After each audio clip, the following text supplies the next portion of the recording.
Allora, Presidente, per capirci, sostenibilità, diceva, parlavamo fuori onda dell'azienda, del lavoro che viene realizzato, ma supporto anche alla parte datoriale. Voi avete mai avuto datori di lavoro che hanno chiesto il vostro intervento?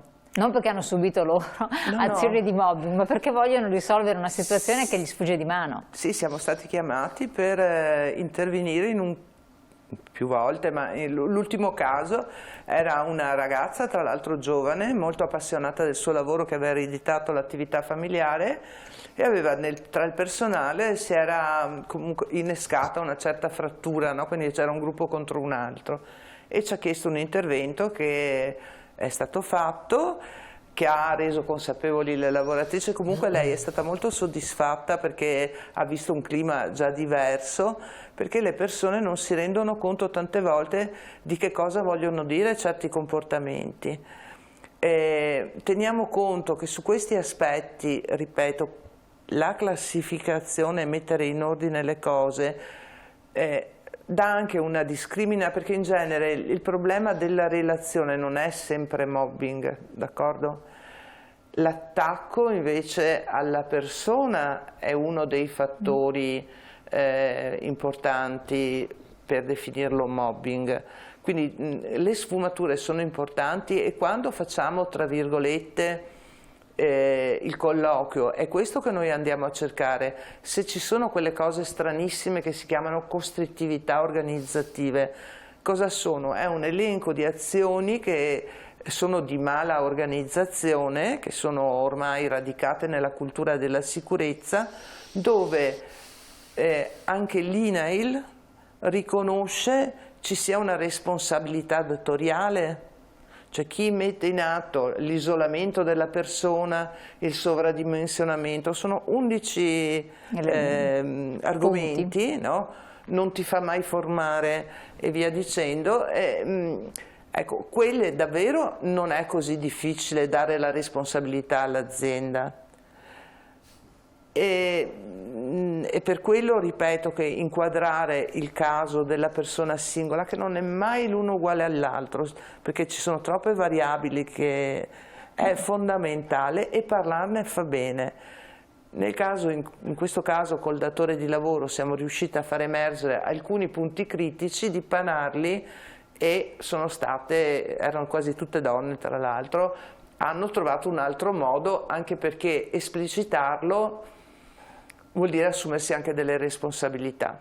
Però il fine era quello di trovare delle soluzioni, lavorare meglio, insomma, sostanzialmente. Ma se è fatto in ottica di prevenzione vale la pena, cioè non è, guardate, c'è stata una volta una ragazza in un'azienda anche bella grossa, anche chiamiamole aziende trendy, quelle che stanno per essere quotate in borsa, sì, che hanno il marchio, che devono difendere anche come immagine, certo, e reputazione, che era molestata da un suo superiore. Aveva, non so, 40, 50, 60 messaggi al giorno, eccetera. Abbiamo affrontato l'azienda, l'abbiamo chiesto un incontro e l'imprenditore ha deciso di allontanare il molestatore, punto e basta, ed era gerarchicamente una persona anche importante, ma questo non l'avrebbe tollerato perché ci teneva alla reputazione, perché non voleva che queste cose accadessero. Ma non è detto che l'azienda risponde sempre male. Poi, voglio dire, il nord-est è un territorio che ha una storicità di un certo tipo di azienda, ma non è detto che non ci sia stata un'evoluzione in tutte, insomma, assolutamente. Che non ci sia stata un'evoluzione, ma anche che affrontato nel giusto modo, e quindi dicendo: guarda che io non ti imputo di aver fatto un errore o di avermi provocato un danno, ma ti segnalo che c'è un rischio lavorativo e chiamo a mio vantaggio il medico competente, che è quello responsabile, chiedendo anche una visita straordinaria, l'RSPP, eccetera. Quindi non sto dicendo, io ti dico, io ho un problema, devo affrontarlo e devo anche farmi vedere per riuscire a risolverlo, parliamone. Tante volte questo mette la questione in una modalità molto più colloquiale e certo, di risoluzione. che quella è la cosa migliore. L'intento appunto di far sì che il lavoratore dia le dimissioni per uscire dal gioco dell'ambiente aziendale per varie ragioni, pensando e ritenendo, a volte erroneamente adesso in questo caso qua, che sia facile sostituirlo. E invece tante volte non è così. Perché? Perché cosa sta succedendo oggettivamente? Tante cose stanno succedendo. Ecco, qua possiamo vedere anche l'esatto scollamento tra domanda e offerta, tra aspettative datoriali e desiderata dei lavoratori, per cui alla fine resti senza lavoratori e questi si comunicano tra di loro che là non si sta bene, non andarci. Questo è uno degli aspetti, l'aspetto appunto mediatico e social, per cui appunto un'azienda si fa una cattiva fama perché lì si lavora male. Una brutta perché reputazione, quella che accennava la Presidente. Lì ti trattano male. Però ci sono tanti fenomeni in atto. Uno dei fenomeni secondo me più importanti, ma non solo secondo me, è l'obsolescenza delle competenze. Abbiamo un'innovazione tecnica, tecnologica costante, informatica e non solo, perché necessita la formazione costante dei lavoratori, l'aggiornamento costante dei lavoratori. Che deve fare l'azienda? Sì, la dovrebbe fare l'azienda, ma quante aziende lo fanno veramente? È storia della settimana scorsa, vado a fare la spesa in un supermercato di cui non faccio il nome e la signorina alla cassa vedo che è un po' impacciata, che è un po' una signorina che però lavora lì dentro da molti anni e gli chiedo amichevolmente, tanto io non avevo freddo, cosa sai che non va? Hanno cambiato le casse, hanno messo queste nuove casse touchscreen, fighissime e eleganti, però non ci hanno fatto la formazione. Come non vi hanno fatto la formazione? No, sto andando ad intuito per cercare i pulsantini giusti per fare lo scontrino e tutto quello che deve fare una cassa. Questo è una piccola, sembra una sciocchezza, però per un lavoratore che tutto il giorno ha a che fare con le persone e deve operare con una certa efficacia su un oggetto nuovo di cui non conosce tutte le funzioni, è un disagio. Quella persona torna a casa la sera che è, oltre che stanca, come tutti i lavoratori, è anche overstressata, frustrata e non dico altro, insomma. Assolutamente. Okay? Basterebbe avere organizzato, dall'alto, magari hanno avuto un problema col formatore, che non lo so, non lo posso sapere, ma basta organizzare prima la formazione e poi l'installazione delle nuove casse. Magari hanno avuto un problema, il formatore era ammalato e quindi non ha potuto tenere il corso, non lo so, però questo è una piccola cosa. Ha creato un disagio. A monte, perché qua vediamo, c'è un cambiamento delle aziende, prima del 2020 e dopo il 2020. Cosa è cambiato sostanzialmente? Quello che dicevamo prima, fino a poco tempo, prima pre-Covid e dopo Covid. Sovrabbondanza di candidati, contratti precari, lavoro in nero, stipendi bassi, vabbè, non che siano diventati alti improvvisamente. In realtà la sovrabbondanza di candidati era poi la causa a cascata delle cose successive, cioè un'azienda che prima del 2020 pubblicava un annuncio si ritrovava tantissimi curriculum da vagliare, da valutare e quindi si poteva permettere, come dire, aveva la fila di fuori, no? Certo. Cioè, se non accetti tu il lavoro a queste condizioni, tanto c'ho subito qualcuno dietro che aspetta. Quindi contratti precari, molto brevi, lavoro a volte totalmente o parzialmente in nero, stipendi bassi, sempre un concetto relativo, ma bassi. Veniva richiesta ai lavoratori la disponibilità di fasce orarie molto ampie e magari con cambi di orario repentino e richiesta di flessibilità anche nell'ambito delle mansioni, quindi cosa vengo a fare io in azienda, ma tu adesso ti faccio fare questo, poi ti faccio fare quello e così via, senza un minimo controllo. Non è necessariamente sbagliato, è il come lo si fa. Certo, che può essere destabilizzante per il lavoratore. Poi magari qualche lavoratore di suo è un po' più flessibile, qualcun altro no, allora io faccio fuori quello che non è flessibile e mi tengo quello flessibile. E qui potrebbero instaurarsi fenomeni di mobbing, per esempio. Oppure la consapevolezza che c'è stata a seguito dello stare a casa forzatamente per la pandemia, quando si ritorna, che certe cose non stanno più bene. E così, dopo il 2020... otteniamo un panorama un po' diverso. Per cui un'azienda che pubblica gli annunci di lavoro, a volte, non sempre, ma sempre di più, ottiene meno curriculum, meno candidati da valutare. E poi viene sui media a lamentarsi del non si trovano i lavoratori. Perché questi lavoratori molto spesso sono più discriminanti, nel senso buono, cioè richiedono contratti più stabili, più duraturi, più stabili, richiedono condizioni di lavoro e contrattuali e di stipendio più alti. sempre molto relativo all'argomento, ma comunque sì, più alti di prima. Richiedono orari chiari, richiedono che siano compatibili con le proprie attività familiari, personali, richiedono chiarezza in quello che vengono poi destinati a fare, quindi nelle loro mansioni. E se questo non lo trovano in corso d'opera, magari viene promesso però poi non lo trovano, da un giorno per l'altro vanno via e cambiano azienda. Così, E così questo, pare. E così pare. Alcune di queste aziende si lamentano di questo fenomeno. Con conseguenze sui colleghi che vengono sovraccaricati Certo. di lavoro e quindi si forma una catena continua di disagio lavorativo. Anche perché se un lavoratore che è entrato nella catena produttiva lascia improvvisamente, tutta la catena produttiva rimane zoppa, per cui il prodotto o servizio fornito al cliente viene fornito o di peggiore qualità o con tempi più lunghi. Perché fisiologicamente un'azienda che ha una perdita di know-how, una perdita di manodopera, diciamo, non riesce più a esaudire le commesse, a esaudire le aziende clienti, o i clienti insomma in generale, e quindi ha un calo di prestazioni nella qualità o nella tempistica. Ecco, c'è una piramide valoriale, no, che viene utilizzata da voi addetti ai lavori, qua Sì. la vediamo che semplifica molto, che mette come cima della piramide bisogni di autorealizzazione. Esatto. Per molti giovani lavoratori il bisogno di autorealizzazione è per tutti, è trasversale, però i giovani forse sono più in grado di porlo al centro dei propri desiderata, di farlo capire. Diventano importantissimi.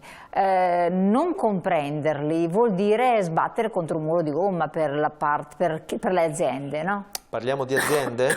Parliamo di aziende. Un'azienda a volte non è in grado di capire quanto deve soddisfare, come soddisfare questi bisogni del proprio nuovo lavoratore, che poi sia nuovo con esperienza o nuovo senza esperienza, questo si vede di caso in caso.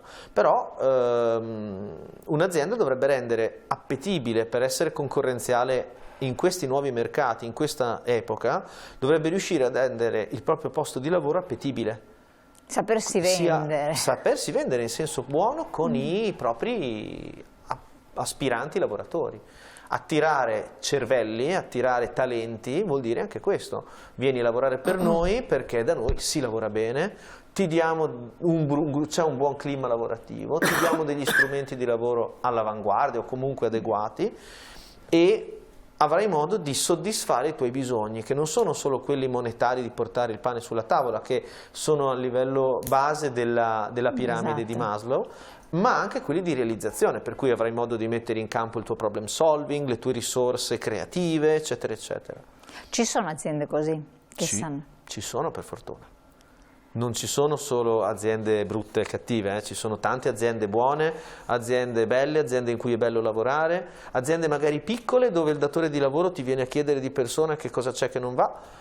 L'azienda piccola padronale ce ne sono ancora tante e in tutta Italia, in Veneto in particolare, ma non lavorano necessariamente male, anzi alcune lavorano molto bene, ma di quelle si parla meno. Infatti c'è l'ultima slide che dice giovane lavoro, l'imprenditore controcorrente, se li paghi e li rispetti si trovano. C'è questo giovane imprenditore tra l'altro del settore della ricettività, turistico ricettivo, che appunto fa questa dichiarazione che è molto importante perché quello, eccolo qua, quello è uno dei settori tra l'altro più difficili dove trovare lavoratori giovani. Certo. E mi piace se li paghi e li rispetti, la parola rispetto. Il rispetto è proprio quel gradino della piramide alto, perché li paghi è il gradino basso, gli do uno stipendio giusto, onesto, e il livello alto li rispetti, cioè li faccio sentire rispettati, li faccio sentire soddisfatti di quello che fanno. Che facciano i lavapiatti o che facciano gli ingegneri nucleari, non lo so, però che siano rispettati dal datore di lavoro in primis e poi anche ovviamente dai colleghi con tutti i risvolti sul clima Lei lavorativo. nell'analisi ha messo in luce un aspetto dei lavoratori che pongono grande attenzione, soprattutto i giovani, alla reputazione del lavoro sui social network e quindi questo è tutto un discorso, bisogna stare molto attenti. e la paura di mettersi in gioco. Cosa vuol dire? Questa domanda qua la vorrei girare anche a voi, perché quando un lavoratore viene vessato in un'azienda eccetera ha paura comunque di ritrovarsi, di rimettersi in gioco, cioè c'è una sorta di incertezza nell'affrontare situazioni.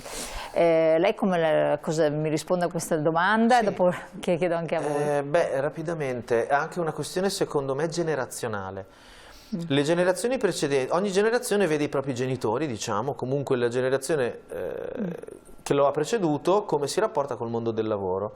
Tempo fa parlavo con una persona che ha sui 60 anni e ha un figlio sui 40, più o meno come me, che fa l'avvocato. E mi diceva questa persona che suo figlio è molto deluso dal lavoro che sta facendo, è un avvocato con ottime competenze, con dei viaggi, con dei clienti all'estero, cioè sembrerebbe invece... E ragionavamo su questo scollamento invece generazionale. La generazione precedente lavorava tanto, lavorava bene, poteva lasciare il lavoro da un giorno all'altro perché ne avrebbe comunque trovato uno subito dopo, magari ancora migliore. Le generazioni da un certo anno, non lo so quale sia, un certo anno in poi invece si sono abituate a lavorare con forti dosi di stress, forte concorrenzialità. Se, come dice, se lasci sei perduto, perché se lasci il lavoro non ne trovi un altro, fai molta fatica a trovare un lavoro dello stesso livello.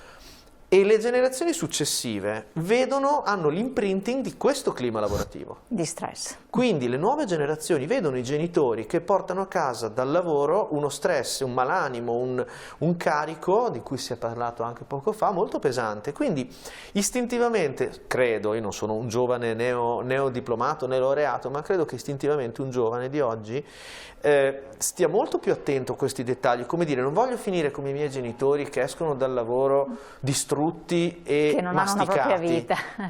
Voglio fare un lavoro che mi piace, voglio avere tempo per le mie cose, lo sport, il volontariato, gli affetti, la famiglia, lo shopping, insomma, certo. Gli hobby che un per giovane la mia può vita, avere. Per la mia vita. E da qui si parla, se avete presente, del fenomeno del quiet quitting, in cui si parla di questo fenomeno per cui come dire, mi cade la penna, no? Alle ore X mi cade la penna, io nel mio lavoro non investo minimamente niente oltre il minimo indispensabile. Quindi io faccio il mio lavoro, tra virgolette, da 6, ma non faccio straordinari, non investo risorse mie personali e di entusiasmo, perché tanto so che potrebbe, come dire, potrebbe andare male, per cui io faccio il mio da 6, prendo il mio stipendio, però io alle ore, non lo so, 17:30 mi cade la penna e sono fuori e mi dedico agli affari miei. Disimpegno. Produttività che scende dell'azienda. Produttività che 6. Da 6. Certo. Non faccio né niente di più né niente di meno, mi merito quello che mi merito, ma non investo, cosa che invece un'altra generazione avrebbe lavorato 12 ore potendo, prendendo tutti gli straordinari, i premi produzione, eccetera. Un disinvestimento preventivo, certo. Quasi un burnout preventivo. È anche, adesso io lo dico scherzando, ridendo, ma in realtà è molto tragica, secondo me, questa realtà. È un problema abbastanza grosso, infatti. Concordo con quello che dice il dottor Petrucci. Addirittura, sì, è vero, la sfera lavoro in quest'epoca nei giovani si è molto modificata. Il lavoro è un mezzo, però non succede più quello che addirittura succedeva alle generazioni non dei padri, dei nonni, dove io avevo osservato addirittura un'affezione così, un'identificazione con il proprio lavoro. Sì. Parlavano molto spesso, i nonni parlavano delle loro aziende come se fossero le proprie. Come fossero proprie, certo, certamente. Adesso non se ne trova. Purtroppo c'è anche un'altra dimensione molto importante. Il lavoratore che non trova soddisfazione nel lavoro, scusate se cambio argomento, ma è importante. L'autostima è una delle parole più pronunciate nei miei studi. Manco di autostima a tutte le età. L'autostima è un qualcosa che tu costruisci nel tempo, ma poi la devi mantenere. E se nel lavoro non trovi, c'è poco da fare, anche se la dimensione, la sfera lavoro dei giovani è stata ridimensionata, è stata riequilibrata con le altre sfere della loro vita, la sfera affettiva, certo. La sfera familiare, la sfera degli hobby, delle vacanze, di quello che vogliono comperarsi, così detta in parole povere. Però ciò nonostante è una sfera che fa parte del loro vissuto e non avere autostima e non concretizzare una identità nel lavoro alla fine li penalizza e c'è poco da fare, c'è una penalizzazione che osservi. Cioè io non dico che quando un lavoratore mi dice ma io ho dato tutto nel lavoro, no, dico scusi, dare tutto nel lavoro, bisogna equilibrare le varie sfere, non puoi dare tutto nel lavoro, poi se il lavoro va male devi equilibrare un po' tutte le sfere della tua vita, devi trovare identità, una parcellizzazione di identità in tutte le sfere lavorative, ma il lavoro continua ad essere un contributo dell'autostima personale importante. È una parte dell'autorealizzazione fondamentale. Siamo in chiusura, Presidente, e quindi? E quindi, se uno ha dei dubbi, vuole capire dov'è e quant'altro, è meglio che trovi qualcuno con cui parlarne, che sia al centro. Non tenersi dentro la cosa. Non tenersi dentro la cosa. Stare attenti ai propri segnali, no, di benessere e malessere. Una cosa importante comunque, cioè sia, voglio dire, la sfera, chiamiamola familiare, che quella lavorativa, che sono, diciamo, le principali. Può esserci crisi da una parte e dall'altra, no? Se sei su due gambe magari hai male al piede destro ma ti tieni sul sinistro e viceversa, no? Nel tempo, perché la vita è varia, non è sempre così. Forse è il caso di occuparsi di tutte queste cose, di comunque cercare un posto di lavoro dove tu vada bene. Sulla questione generazionale sicuramente sono cambiati i paradigmi, eccetera. Però una persona che vive bene al lavoro e sono 8 ore al giorno, va a casa e vive bene, no? Che sia in crisi da una parte o dall'altra, viene compensata e ce la fa meglio. Veramente curiamo noi stessi e rivolgiamoci a qualcuno per chiedere aiuto, ma anche solo, voglio dire, per la propria persona e per la propria salute, a prescindere dalla causa, l'avvertenza, serve a se stessi per stare meglio e per riuscire ad andare e vivere più serenamente e bene. Assolutamente. Il tempo è volato, io vi ringrazio di essere stati qui con noi, grazie Presidente, perché ha dato tanti suggerimenti, voi avete analizzato in modo molto approfondito e anche con grande competenza queste tematiche che sono estremamente delicate, difficili, però vanno comprese. Sappiamo che ci sono persone, dei volontari, ci sono dei centri che possono dare un aiuto, il Centro di Mobbing Padova è un centro di riferimento, anche se non siete del territorio di Padova, una telefonata, abbiamo visto anche il sito, può aiutare, può dare una mano. È importante uscire da queste situazioni per vivere meglio, perché quando si è nel disagio si è squilibrati e tutto poi incomincia a sembrare andare a rotoli e non bisogna far così. Abbiamo parlato poi di situazioni estreme anche in passato, le nostre trasmissioni lo faremo ancora fino ad arrivare al suicidio, si sono verificate, c'è chi ci può dare una mano. Grazie a voi di essere stati qui con noi, grazie a voi cari telespettatori, vi lascio buon proseguimento e noi ci vediamo presto. Buona serata.